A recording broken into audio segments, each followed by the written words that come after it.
समझ जाएगा कि यार मेरी बेइज्जती हो रही है।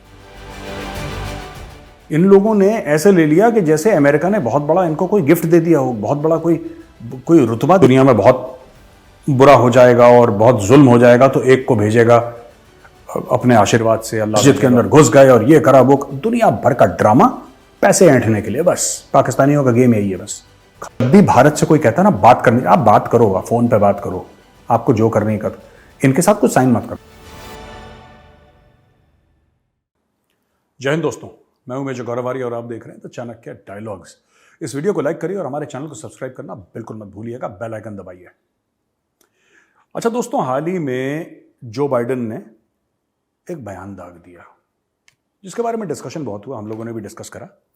और बयान ये था साहब कि Pakistan is amongst the most dangerous countries in the world, यानी कि कुछ चंद ऐसे देश जो बहुत खतरनाक हैं उनमें से एक पाकिस्तान है, और उनके जो न्यूक्लियर वेपन्स हैं वो कोहेसिव नहीं है, वो मतलब जिसको कहते हैं कि कोहेजन होता है जो, यानी कि जुड़ाव रहता है उसमें न्यूक्लियर वेपन्स में, वो नहीं है।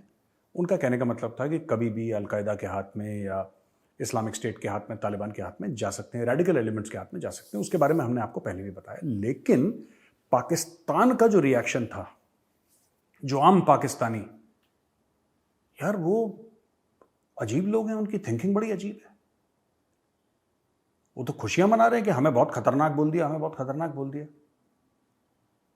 जो बाइडेन ने जलील करा था, अब पता नहीं ये समझने में भी इतना दिमाग कैसे, मतलब इतना दिमाग तो नहीं लगता कि जब कोई आपको जलील कर रहा हो। यार ये तो बेसिक ह्यूमन अंडरस्टैंडिंग होती है, कोई भी इंसान समझ जाएगा, कोई भी मनुष्य ये समझ जाएगा कि यार मेरी बेइज्जती हो रही है।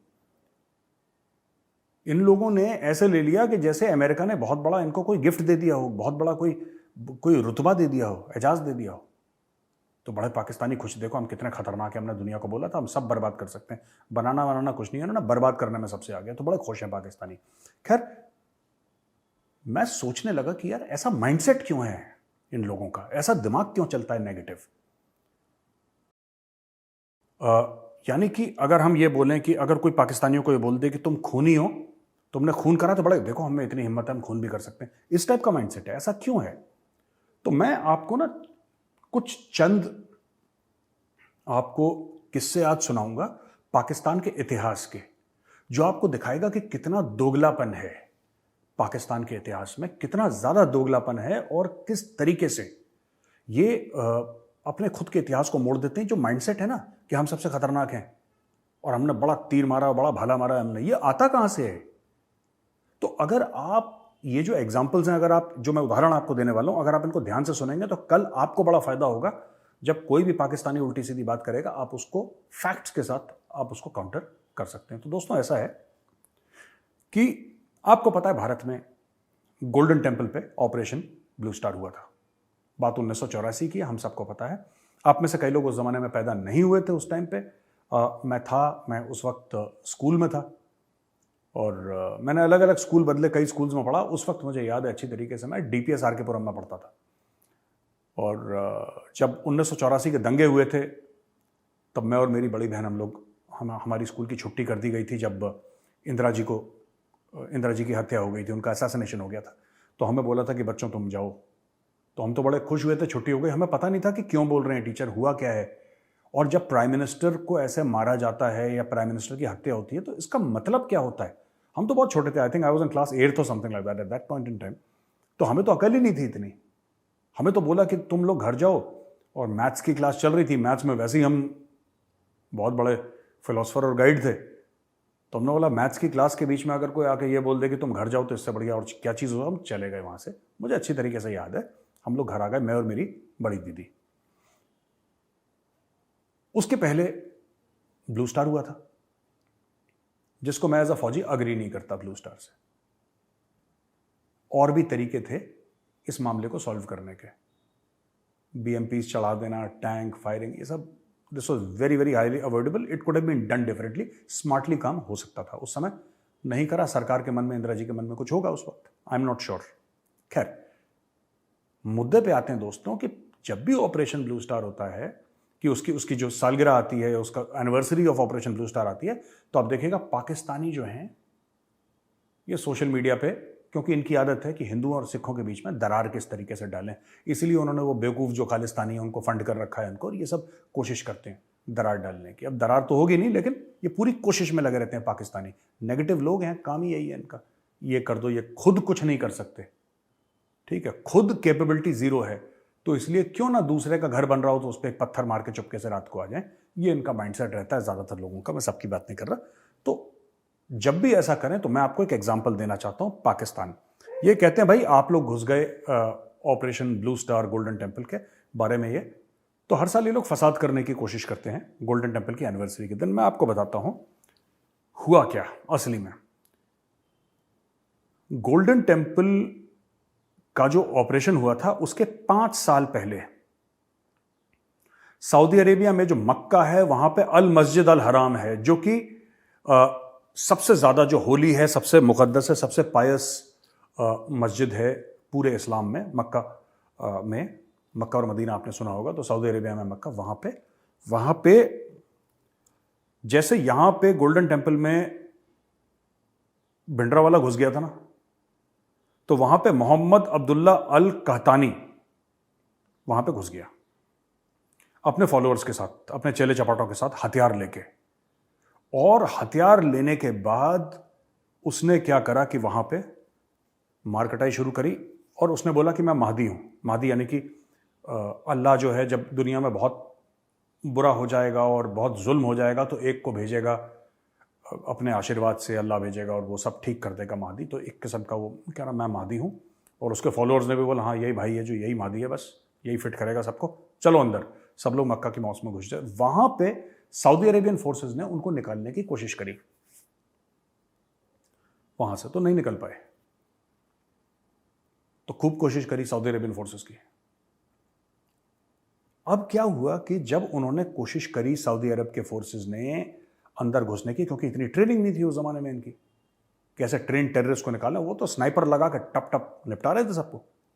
अब हुआ ये कि अब उन्होंने बोला कि मैं बाहर से मदद चाहिए, तो उन्होंने फ्रेंच लोगों को बुलाया। तो एक फ्रेंच ग्रुप हुआ करता था, फ्रेंच ग्रुप को बुलाया जो कमांडोज का था, और कमांडोज के ग्रुप को बोला कि भाई आप एक काम करो, उसका नाम GIGN था, और GIGN को बोला कि आप आके ना जरा हमारी हेल्प करो। तो GIGN वाले आए वहां पे मक्का में, लेकिन एक उसमें चाबी थी।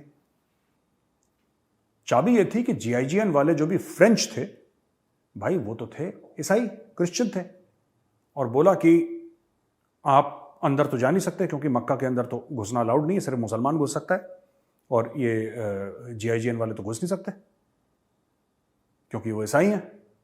तो फिर उन्होंने चाबी निकाली कि GIGN वालों को बोला कि तुम टेम्पररी कन्वर्ट हो जाओ, कलमा वलमा पढ़ के तुम अंदर घुस जाओ।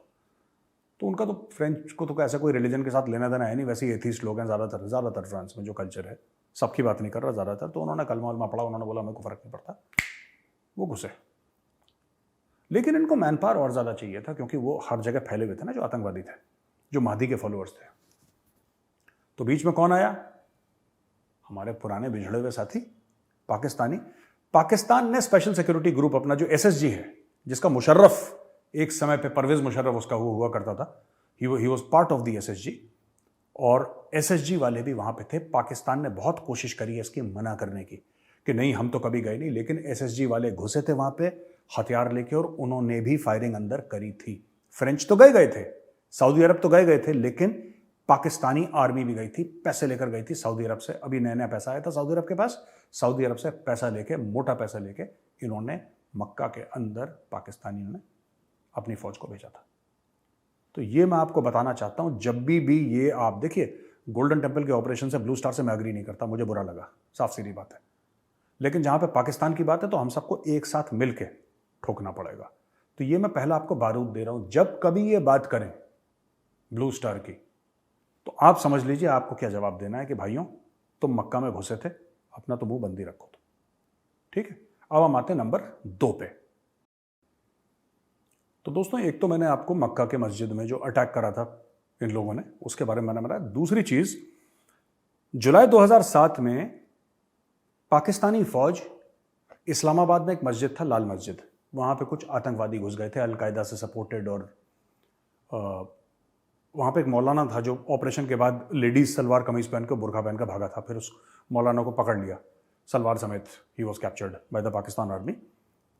वहां पे पाकिस्तानी फौज लाल मस्जिद के अंदर घुसी थी, ये आपको दूसरा मैं कारतूस दे रहा हूं फायर करने के लिए, जब भी ये ब्लू स्टार के बारे में बात करें, ठीक है? तो आपको ये दो चीजें, एक तो मक्का मस्जिद है, दूसरा ये खुद के लाल मस्जिद में घुसे थे 2007 को। उस जमाने में परवेज मुशर्रफ इनका राष्ट्रपति हुआ करता था और आर्मी चीफ हुआ करता था, ठीक है?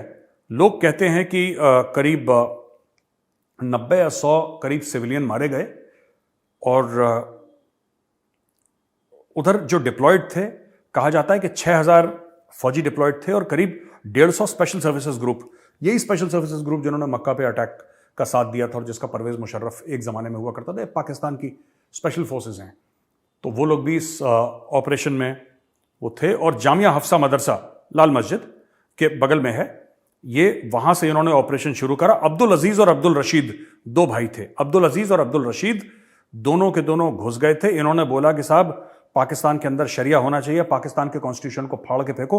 पाकिस्तानी आर्मी अपसेट हो गई, पता नहीं क्यों अपसेट हो गई। भाई तुम्हारे तो 4 डिक्टेटरों ने फाड़ दिए थे कॉन्स्टिट्यूशन, मतलब तुम लोग पाकिस्तान के संविधान को पैरों तले रोन दो तो ठीक है।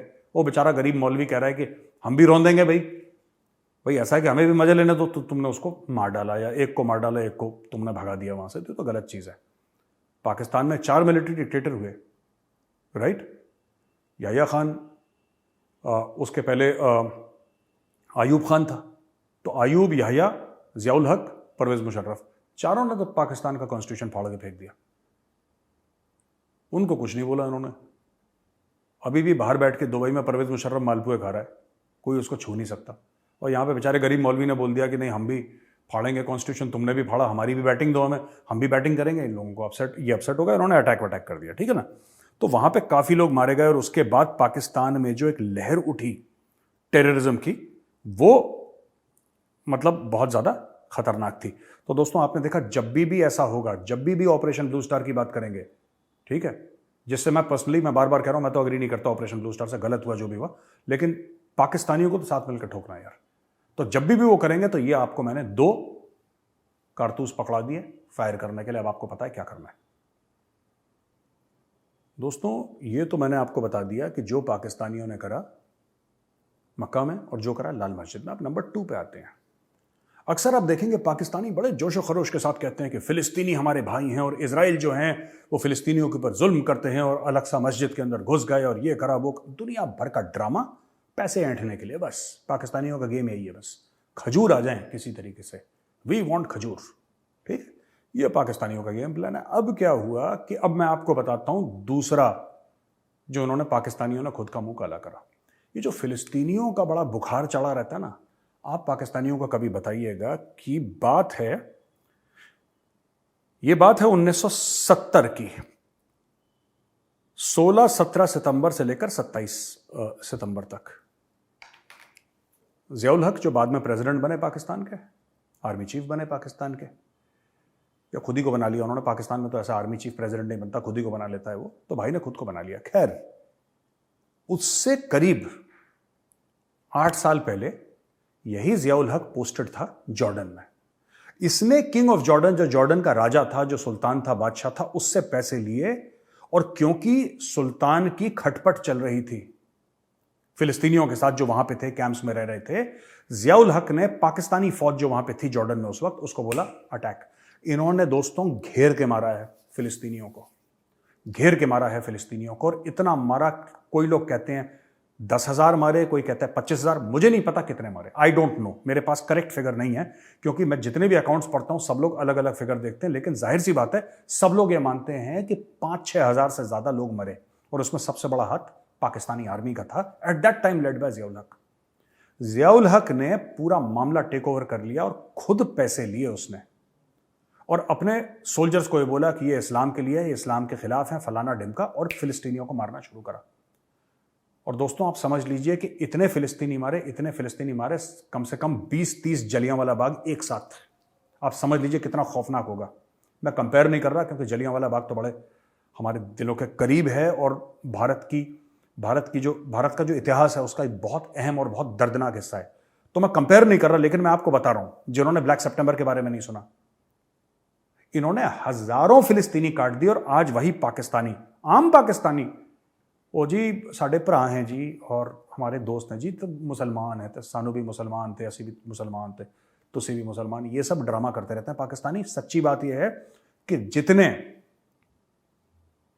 फिलिस्तीनियों को पाकिस्तानियों ने मारा है, इजराइल ने उसके आधे भी नहीं मारे होंगे, और ये इस्लामिक उम्मा के हेड बन के बैठे हैं। ठीक है, अब हम तीसरे मैटर पे आते हैं दोस्तों, जिसके बारे में आज मैं आपको कुछ कुछ बताऊंगा पाकिस्तान के बारे में, आपको भी मजा आएगा। अब पाकिस्तानियों ने क्या करा कि बात फिर से 1979 की है। 1979 में जियाउल हक था आर्मी चीफ पाकिस्तान का, ठीक है, और बॉस बन चुका था पूरे पाकिस्तान का, रूलिंग ओवर पाकिस्तान, बादशाह सलामत जिल्ले-ए-इलाही। 21 नवंबर को एक अफवाह सी फैली है। अभी ईरान से फैली, कुछ लोग कहते हैं, कोई कहते हैं इराक से फैली, कोई कहता है कहीं और से फैली, ये अभी तक अनक्लियर है, लेकिन पाकिस्तान में अफवाह फैल गई। पाकिस्तान में अफवाह फैल गई। क्या फैली अफवाह? अफवाह यह फैली कि अमेरिकनों ने इजरायलियों के साथ मिलकर, यहूदियों के साथ मिलकर, ठीक है, अमेरिकनों ने यहूदियों के साथ मिलकर मक्का पे अटैक कर दिया। मक्का पे अटैक कर दिया अमेरिकन आर्मी ने और इजरायली आर्मी ने मिलकर, और कैप्चर कर लिया मक्का को। अब ये तो बड़ी बेवकूफ़ी की बात है, अमेरिका क्यों मक्का पे अटैक करेगा, इजराइल क्यों करेगा अटैक? ना इसको नमाज पढ़नी, ना उसको नमाज पढ़नी, ना इसको हज या उम्रे पे जाना, ना उसको हज और उम्रे पे जाना, उनका मतलब क्या है मक्का में जाने का? लेकिन ये रूमर फैल गई, इस्लाम खतरे पे है, उसका झंडा लहराया जियाउल हक ने, और ये जियाउल हक ने जानबूझ के करा। ISI वाले बंदे भेजे और चुप चुप करके बोला कि सबके कान में डालो। जमातुल इस्लामी इकट्ठा हो गई, वहां पे लोग इकट्ठा हो गए, स्टूडेंट्स इकट्ठा हो गए मदरसे के, और इन लोगों ने जो इस्लामाबाद में US एम्बेसी है उस पर अटैक कर दिया। समझ रहे हैं आप? जिसकी गारंटी आप देखिए कि हर एक एम्बेसी की गारंटी, उसकी सिक्योरिटी की गारंटी उस देश की होती है जहां पे वो एम्बेसी है। जैसे अगर पाकिस्तान का एम्बेसी चाणक्यपुरी दिल्ली में है, तो पाकिस्तान के एम्बेसी की जिम्मेदारी भारतीय सरकार की है। उसी प्रकार से अगर भारत का हाई कमीशन जो है, माफ कीजिएगा, जो हाई कमीशन है इस्लामाबाद में, उसकी जिम्मेदारी पाकिस्तान की है। उसी प्रकार से जो अमेरिकन एम्बेसी इस्लामाबाद में था, उसकी जिम्मेदारी पाकिस्तानी फौज की थी या पाकिस्तानी गवर्नमेंट पे। मैं फौज इसलिए मेरे मुंह से निकल गया क्योंकि वहां पे फौज ही सब कुछ करती है, लेकिन हां, पाकिस्तानी फौज की जिम्मेदारी थी, पाकिस्तानी पुलिस की जिम्मेदारी थी कि आप इस एम्बेसी को ठीक ठाक रखेंगे, ये आपके मेहमान हैं। एक झूठे र्यूमर पे, क्योंकि अमेरिका के ऊपर प्रेशर डालना चाहता था, ये प्रेशर डालना चाहता था। और देखिए, मैं आपको एक बात बताता हूं, कुछ कुछ चीजों में आपको पता लग जाएगा कि पाकिस्तान की जो लीडरशिप है, पाकिस्तान का जो एलीट है, पाकिस्तान की, ये किसी भी लेवल पे गिर सकते हैं अगर इनका फायदा हो तो। इनके लिए कोई लक्ष्मण रेखा नहीं है। इसीलिए जब भी भारत से कोई कहता है ना बात करनी, आप बात करो, आप फोन पे बात करो, आपको जो करनी है करो, इनके साथ कोई साइन मत करना, इनके साथ कोई अग्रीमेंट मत कर देना। इनके सामने सपोला शरीफ लगता है। आपको सपोला जो है ना, आपको मैं बता रहा हूं, आपको जो नाग है वो इनके सामने सेंटा क्लॉज लगेगा। आपको लगेगा यार नाग कितना सेंटा क्लॉज से भी शरीफ है। इन्होंने ऐसा काम करा। अब मैं आपको बताता हूं इन्होंने करा क्या। कहानी कुछ ऐसी है कि इन्होंने अटैक करवा दिया अमेरिकन एम्बेसी के ऊपर, आग लगा दी। वहां पे काफी लोग मरमुरा गए, 4-5 लोग मर गए, और 1-2 पाकिस्तानी भी निपट गए बीच में जो वहां पे ड्यूटी कर रहे थे। Corporal Steven Crowley, army warrant officer Brian Ellis and 2 Pakistani staff members were killed in the attack. खैर, अब ये हुआ, देखिए इन्होंने कर दिया। उस समय जियाउल हक को अमेरिकन एम्बेसी ने कांटेक्ट करने की कोशिश करी, ठीक है, अमेरिकन एम्बेसी ने कि सर हमें बचाइए बचाइए, आपके तो लोग यहां पे पिराना, जैसे पिराना खाती है ना, पिराना मछली गोश्त नोचने के चक्कर में रहते, कहता आपके तो लोग वैसे हैं। वो आज भी पिराना टाइप के हैं, उस जमाने में तो और पिराना थे वो, अब थोड़े से सोफिस्टिकेटेड हो गए। तो क्या हुआ, इन्होंने अमेरिकन एम्बेसी में आग लगाने की कोशिश करी और लगा भी दी। इन्होंने फूंक दिया अमेरिकन एम्बेसी, और जियाउल हक ने फोन कॉल नहीं लिया। लोग कहते हैं, मुझे नहीं पता सही स्टोरी है कि नहीं, लोग कहते हैं वो साइकिल चलाने निकल गया जियाउल हक अपनी टीम को लेके कि प्रेसिडेंट साहब एंजॉय कर रहे हैं, मौसम अच्छा है, और तो ये लोग आई थिंक या नवंबर का मौसम है, ठंडा मौसम है, तो इंजॉय कर रहे हैं। जियाउल हक साहब, उस जमाने में मोबाइल तो होते नहीं थे। 5-6 घंटे के बाद पाकिस्तानी फौज पहुंची है वहां पे, 5-6 घंटे के बाद, जहां पे, और उनको टाइम बोल दिया था कि भाई तुम्हारे पास 6 घंटे हैं, तुम जितना बर्बाद करना सब कर दो, जो कर सकते हो तुम करो। जो प्रोटेस्टर थे उनको बोला पाकिस्तानी सरकार ने, और पाकिस्तानियों ने अपने खुद के यहां अपने जो डिप्लोमेटिक जोन है वहां पे अमेरिकन एम्बेसी को आग लगवा दी पाकिस्तानियों ने, सिर्फ एक मैसेज पास करने के लिए अमेरिकन को कि तुम लोग प्रेशर में आ जाओ, पैसे दे दो या कुछ भी दे दो। तो इन्होंने ये काम भी करा है। ठीक है, तो ये हो गया तीसरा इनका काला चेहरा। दोस्तों अब मैं आपको बताता हूं इनकी चौथी करतूत, जबरदस्त। जब फर्स्ट टाइम तालिबान ने टेक ओवर करा था ना अफगानिस्तान, तो अपनी सरकार वरकार बनाई, तो उस सरकार को रिकॉग्नाइज करने में 2-3 मुल्क थे, जिसमें सबसे पहले करा था पाकिस्तान ने। वो क्लास में बच्चा नहीं होता कोने में जो तिरछी नजरों सबको देखता और हाथ खड़ा करता है, वो पाकिस्तान है। उसने सबसे पहले बोला कि साहब हम रिकॉग्नाइज करते हैं, तालिबान बहुत अच्छे लोग हैं। तो तालिबान ने भी बोला कि यार ये तो वल्लाह अभी भी ये तो बहुत अच्छा आदमी है पाकिस्तानी। उन्होंने क्या करा कि उन्होंने पाकिस्तान में अपना एम्बेसडर भेज दिया। पाकिस्तान ने बोला जी आओ, थोड़ा वेलकम है। तो एम्बेसी खुल गई जी तालिबान की इस्लामाबाद में, एम्बेसी खुल गई बड़े जोरों शोरों से। और उनका जो एम्बेसडर था उसका नाम था अब्दुल सलाम ज़ईफ। इन्होंने तालिबान का इस्तेमाल करा अमेरिकनों के ऊपर प्रेशर डालने के लिए कि वहां से भी पैसे मिले, यहां से भी पैसे मिले। इन्होंने दोनों हाथ से पैसे लूटे।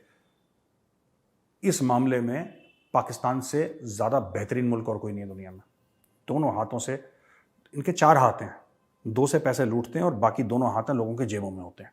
तो पाकिस्तानियों ने क्या करा कि जो अब्दुल सलाम ज़ईफ थे उनको बोला कि जी आप एम्बेसडर हैं, और उनका बड़ा मीटिंग कराई प्राइम मिनिस्टर से, प्रेसिडेंट से, आर्मी चीफ से, सबसे, और सब कुछ बढ़िया बढ़िया हो गया और सब फिट हो गया उनका। अब्दुल ज़ईफ के ऊपर एक बार प्रेशर आया अमेरिकन का।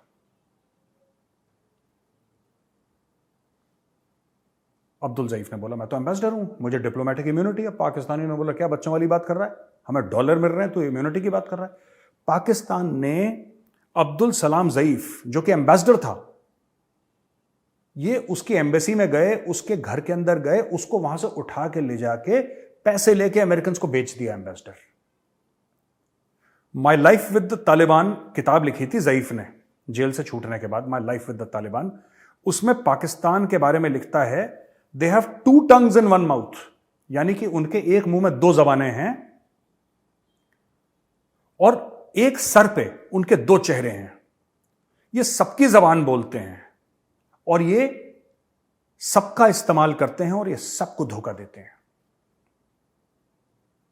आप समझ लीजिए, एक मुंह में 2 जबान, एक सर पे 2 चेहरे, और ये सबको धोखा देते हैं, सबका इस्तेमाल करते हैं। दे यूज एवरीबडी, डिसीव एवरीबडी। ये तालिबान ने अपने, जो तालिबानी था इसने अपनी किताब में लिखा, जो एम्बेसडर था पाकिस्तान के बारे में। तो जो लोग कहते हैं ना इन्होंने अमेरिका, इन्होंने सबको धोखा दिया है, इन्होंने तालिबान को धोखा दिया, इन्होंने, इसीलिए तो तालिबान इनको मार रहे हैं। 300 से ज्यादा पाकिस्तानी फौजी मार चुके हैं वो पिछले 1 साल में, जिनको कह रहे थे कि हमारे मुसलमान भाई और हमें कश्मीर लेके देंगे। दे दिया कश्मीर उन्होंने मार मार के दुम्बा बना दिया तुम लोगों का, क्योंकि तुम धोखेबाज हो। तुमने सबको धोखा दिया, तुमने तालिबान को भी धोखा दिया, तुमने अमेरिकन को भी धोखा दिया, सबसे पैसे लिए और सबको धोखा दिया। ठीक है, अब मैं इनका 5वां पाप बताता हूं जो कि जबरदस्त पाप है। परवेज मुशर्रफ जो उनका प्रेसिडेंट था और आर्मी चीफ भी था, जाहिर सी बात है, in the war against terror, ठीक है, in the war against terror, Pervez Musharraf ने क्या करा कि अमेरिका की तरफ से बड़ा प्रेशर था कि यार तुम तो अलकायदा को सपोर्ट कर रहे हो, अलकायदा को तुम लोग ये कर रहे हो, वो कर रहे हो, पाकिस्तानी उनको ट्रेनिंग दे रहे हैं, तुम भी इसमें मुलव्विस हो, हम तुम्हें पैसा। उनको पता था कि इनकी चाबी पैसा है, पाकिस्तानियों की जो चाबी है ना वो पैसा है। पैसे के चलते ये कुछ भी कर देंगे। एक अमेरिकन वकील था जिसने ये बोला था कोर्ट में कि for a few dollars the Pakistanis can even sell their mothers. ये कुछ डॉलर के लिए, चंद डॉलर के अपनी मां बेच सकते हैं। मैं स्क्रीन पे दिखा रहा हूं आपको, ये मैं खुद अपनी तरफ से नहीं बोल रहा। कोई पाकिस्तानी भाई बहन अपसेट हो जाएं जो बोले कि यार मेजर साहब आप तो ऐसे गंदी बात करते। गंदी बात नहीं, तुम्हारे बारे में दुनिया गंदी बात करती, मेजर कुछ नहीं करता, मेजर सिर्फ सच बोल रहे हैं यहां पर, ठीक है। इन लोगों ने क्या करा कि साहब इन्होंने जो परवेज मुशर्रफ था, इसकी टीम ने, इन्होंने मिलकर 4,000 पाकिस्तानी बेच दिए अमेरिका को। अमेरिका सोच रहा था कि पाकिस्तानी तो लालची हैं, तो हम इनको बोलेंगे तुम पैसा ले लो, ये अलकायदा को बेच देंगे। पाकिस्तानी लालची तो थे ही, लेकिन कपटी भी थे। इन्होंने क्या करा कि बेचा तो, लेकिन आम पाकिस्तानी बेचे, अलकायदा को फिर भी नहीं बेचा इन्होंने। कोई कबाब बनाने वाला उसको उठा लिया वहां से, कोई कालीन साफ करने वाला उसको उठा लिया, कोई सब्जी बेचने वाला उसको उठा लिया, किसी की वो मीट चिकन गोश्त की दुकान थी उसको, कोई किराने की दुकान में दूध दही बेच रहा था, धनिया वनिया बेच रहा था, उसको पकड़ के अंदर कर दिया। 4,000 लोगों को पाकिस्तानी फौज ने पकड़ा जिनका अलकायदा से कोई लेना देना नहीं था, जो आम पाकिस्तानी थे, और इनको उन्होंने करोड़ों डॉलर के लिए अमेरिकन को बेच दिया। तो दोस्तों, मैं आज ये वीडियो बनाने का सिर्फ ये था कि मैं आपको बता दूं, जो शुरू में बोला था ना, जब ये बोलते थे कि हम बड़े तगड़े हैं, और उसने बोल दिया तुम बड़े खतरनाक हो, जो बाइडेन ने बोल दिया बड़ा खतरनाक तुम्हारा मुल्क है, तो सारे पाकिस्तानी खुश हो। ये एक माइंडसेट है, ये शुरू से ऐसी हरकतें करते आ रहे हैं। चाहे आप मक्का की बात ले लें, आप लाल मस्जिद की बात ले लें, आप ब्लैक सितंबर की बात ले लें, आप कोई भी इनकी बात ले लें, या 4,000 पाकिस्तानियों को बेचने की, या फिर जो मुल्ला ज़ईफ जो है, जो उनका अब्दुल ज़ईफ था, उनका जो एम्बेसडर था, उसको धोखा देके उसको कैप्चर करके उसके लिए पैसे, ये लगातार ऐसे करते आए हैं। तो जो लोग भी हिंदुस्तान में बोलते हैं ना कि पाकिस्तान के साथ बातचीत होनी चाहिए, आप करो, अगर आपको बात करनी है, मैं ऑब्जेक्ट नहीं करता, लेकिन एक बात ध्यान रखना, पाकिस्तान धोखाधड़ी में, पाकिस्तान से बड़ा कोई मुल्क पैदा नहीं हुआ धोखाधड़ी में, और ये प्रूफ है। और मैं चाहता हूं जो पाकिस्तानी भाई बहन ये वीडियो देख रहे हैं, जरा इंटरनेट पर जाइए और सर्च करिए और मुझे बताइए कि मेजर साहब आपने सच बोला कि झूठ बोला। ठीक है, बहुत बहुत धन्यवाद दोस्तों ये वीडियो देखने के लिए। आप इस वीडियो को लाइक करिए और हमारे चैनल को सब्सक्राइब करना बिल्कुल मत भूलिएगा। जय हिंद।